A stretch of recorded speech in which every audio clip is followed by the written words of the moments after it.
हाय प्यारे विद्यार्थियों, स्वागत है आप सभी का हमारे YouTube channel bright future classes में। कमलेश सर आप लोगों के बीच लेकर के आ गए हैं ग्रामर का भाग 8। जो ग्रामर के भाग 8 में आज हम पढ़ेंगे आपका टेंस होगा पास्ट परफेक्ट कंटिन्यूअस टेंस। जो आज हम पार्ट 9 में पढ़ेंगे ग्रामर का पास्ट परफेक्ट कंटिन्यूअस टेंस, जिसका परिभाषा ये होगा। तो सबसे पहले हम इसका परिभाषा लिखेंगे। होगा कि जब किसी वाक्यों में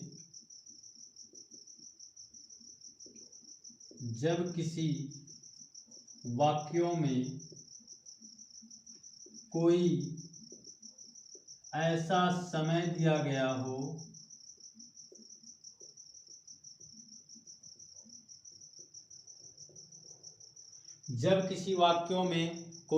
समय दिया गया हो जिससे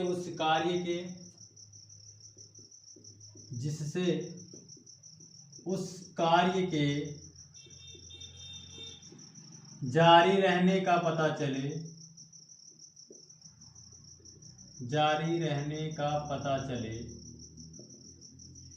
जिससे उस कार्य के जारी रहने का पता चले और उस वाक्य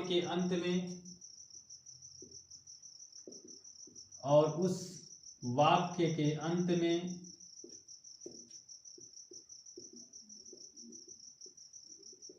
रहा था, रहे थे, रही थी आदि शब्द आए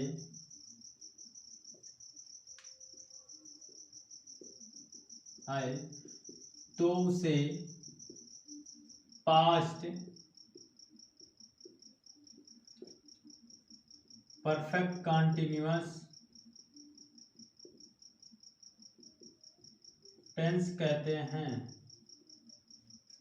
जब किसी वाक्यों में कोई ऐसा समय दिया गया हो जिससे उस कार्य के जारी रहने का पता चले और उस कार्य के अंत में रहा था, रहे थे, रही थी आदि शब्द आए तो उसे पास्ट परफेक्ट कंटिन्यूअस टेंस कहते हैं। इस टेंस की सहायक क्रिया देखिए, इस टेंस की सहायक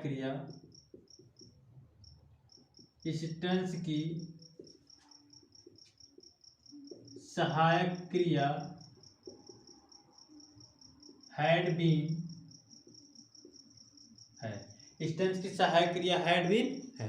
देखिए प्यारे विद्यार्थियों, आप लोग एक चीज आप लोग समझे ही हैं कि पास्ट जो प्रेजेंट परफेक्ट कंटिन्यूअस टेंस है, मैंने जो आप लोगों को बताया था सिंस और अनिश्चित का प्रयोग कहाँ करना है, सेम वही चीज यहाँ भी हमें है कि सिंस का प्रयोग वहां जहां करना रहता था वही चीज यहाँ भी करना है। यानी निश्चित समय के लिए सिंस का प्रयोग और अनिश्चित समय के लिए फॉर का प्रयोग करना है। वो आपका past present perfect continuous tense का सेम रूल यहाँ है। केवल सहायक क्रिया एक चेंज हुई है, केवल सहायक क्रिया चेंज हुई कि वहाँ हैज बीन, हैव बीन का प्रयोग होता था, यहाँ हैड बीन। चाहे एक वचन हो चाहे बहुवचन हो, सभी के लिए केवल क्या लगेगा, हैड बीन लगेगा। ठीक है। सिंस का प्रयोग कहाँ करेंगे, फार का प्रयोग कहाँ करेंगे, आप लोगों को पता ही है, मैंने आप लोगों को प्रेजेंट परफेक्ट कंटिन्यूअस टेंस में बता दिया है। तो आइए हम देखते हैं आपका पहला वाक्य बनता है अफर्मेटिव सेंटेंस। पहला आपका सेंटेंस है अफर्मेटिव।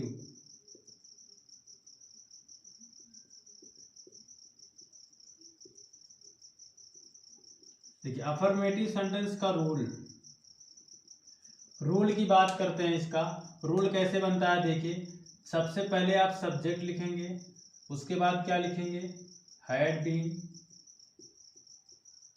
उसके बाद वर्ब का फोर्थ फॉर्म यानी आईएनजी फॉर्म लगाना है, प्लस वर्ब का फोर्थ फॉर्म हो गया, उसके बाद ऑब्जेक्ट लगाना है, object plus since for plus दोनों में से कोई एक समय के अनुसार, उसके बाद क्या लिख देंगे हम, टाइम यानी समय। ठीक है। एग्जाम्पल की बात करते हैं। जैसे मान लीजिए एग्जाम्पल आपका आ गया, राम 3 घंटे से पतंग उड़ा रहा था। ये आपका राम 3 घंटे से पतंग उड़ा रहा था। तो Ram had been flying the kite 3 घंटे से, ये आपका निश्चित है इसलिए फॉर हो जाएगा, फॉर 3 आवर्स। तो ये रहा आपका अफर्मेटिव सेंटेंस। तो प्यारे विद्यार्थियों, इस प्रकार से आपका ये अफर्मेटिव सेंटेंस बनता है। तो ये रहा आपका अफर्मेटिव सेंटेंस। तो प्यारे विद्यार्थियों देखिए, आपका यहाँ आ जाता है नंबर 2 नेगेटिव सेंटेंस। तो यहाँ देखिए नेगेटिव सेंटेंस का रूल कैसे बनता है। देखिए नेगेटिव सेंटेंस का रूल ये होता है कि सबसे पहले आप क्या लिखेंगे, सब्जेक्ट, उसके बाद हैड, उसके बाद नॉट लगाएंगे, उसके बाद बीन। यानी बात करें तो सब्जेक्ट हैड नॉट बीन लगाएंगे, ठीक है। उसके बाद प्लस वर्ब का फोर्थ फॉर्म प्लस ऑब्जेक्ट, ठीक है।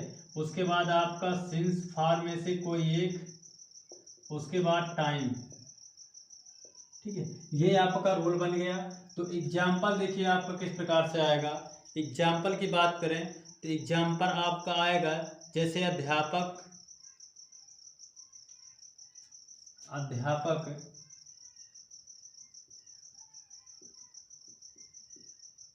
2 सप्ताह से,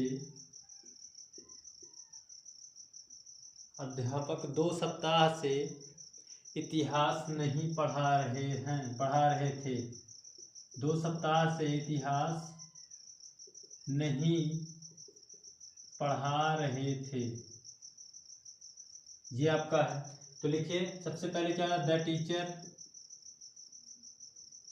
हैड, उसके बाद नॉट बीन, पढ़ाना यानी रीडिंग,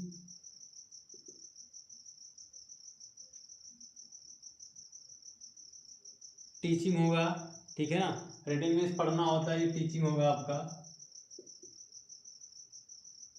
टीचिंग द हिस्ट्री,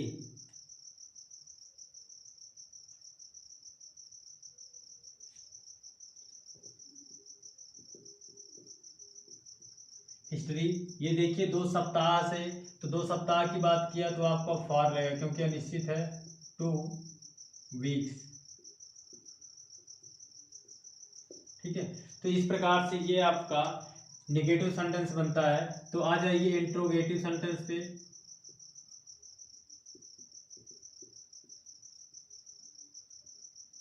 देखिए इंट्रोगेटिव सेंटेंस आपका 2 तरह का बनता है। एक तो आपका क्या शब्द पहले आने पर बनता है,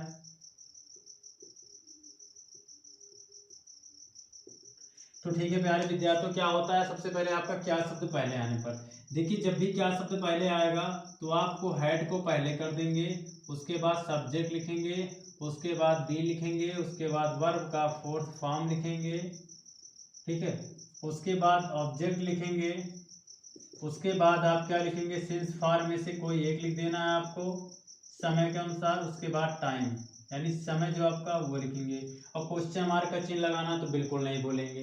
अब देखिए एग्जाम्पल की बात करते हैं। तो एग्जाम्पल आपका देख लीजिए कैसे आएगा। जैसे मान लीजिए क्या राधा 4 दिन से कपड़े, क्या हो जाएगा, ये पकड़े लिखा गया है ना, तो ये कपड़े होगा, क्या होगा, कपड़े, कपड़े सिल रही थी।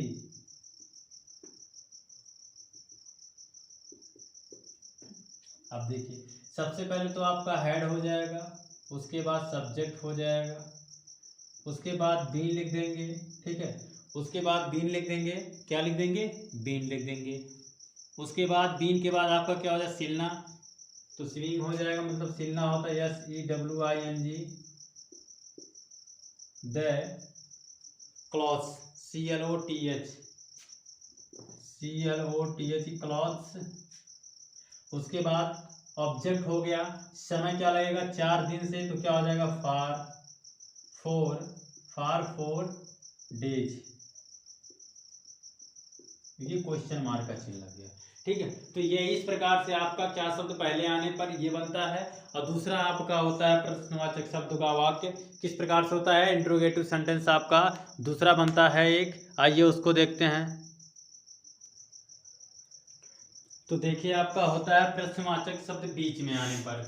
जब भी प्रश्नवाचक शब्द बीच में आएगा तो उस क्वेश्चन वर्ड को पहले कर देंगे, ठीक है।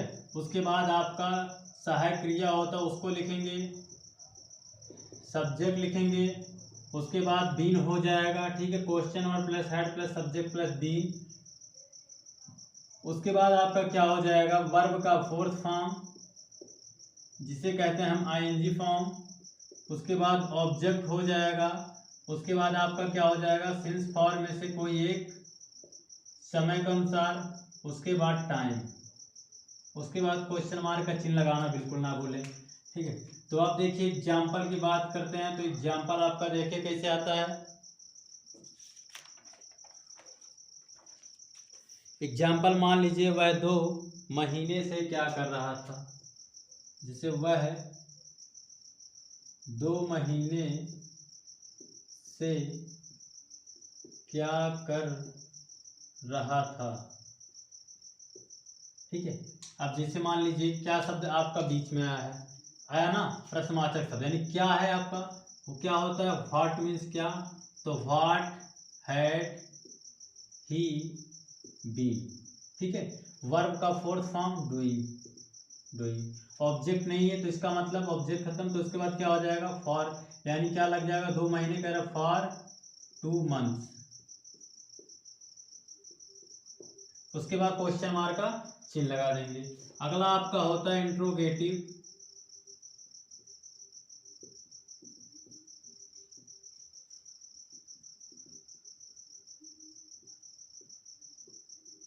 इंट्रोगेटिव निगेटिव्स क्या होता है? हम कर्ता के बाद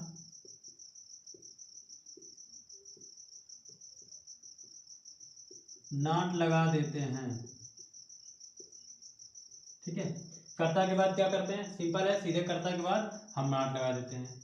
एग्जाम्पल की बात करते हैं, जैसे मान लीजिए एग्जाम्पल आपका आ गया, क्या वे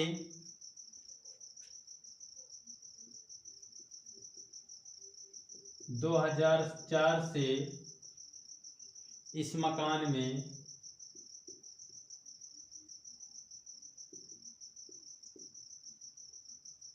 नहीं रह रहे थे।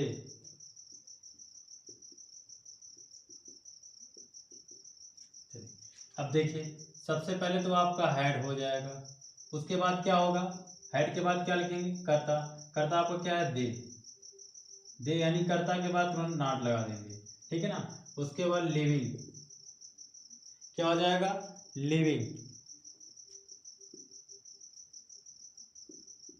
इन दिस मकान, क्या हो? In this house, in the house, in this house, house हो जाएगा, इन दिस हाउस। उसके बाद क्या हो जाएगा आपका? ये कह रहा है 2004, तो 2004 आपका क्या हो जाएगा? एक बच्चे यानी क्या है? निश्चित वाक्य है ना, तो क्या है?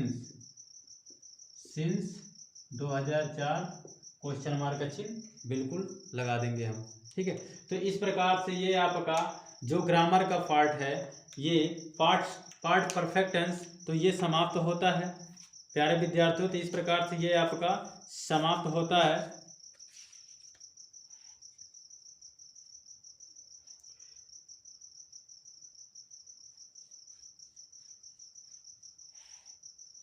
तो प्यारे विद्यार्थियों इस प्रकार से ये आपका कंसेप्ट समाप्त होता है, ठीक है।